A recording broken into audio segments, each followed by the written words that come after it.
لما تلاقي نفسك فاضيه تقومي تعملي لولادك وتحطي لهم الفلوس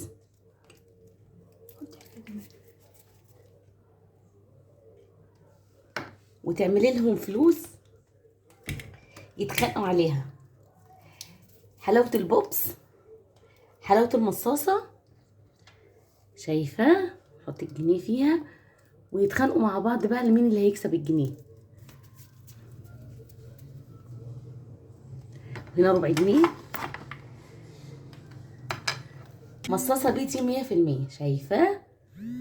بصراحه ملبس. طريقه عمل المصاصه في البيت. عايزين تعرفوا اتعملت ازاي؟ يبقى لازم تنوريني في القناه وتشرفيني في القناه عشان تعرفي المصاصه البيتي ممكن تتعمل ازاي بكوبايه واحده من السكر.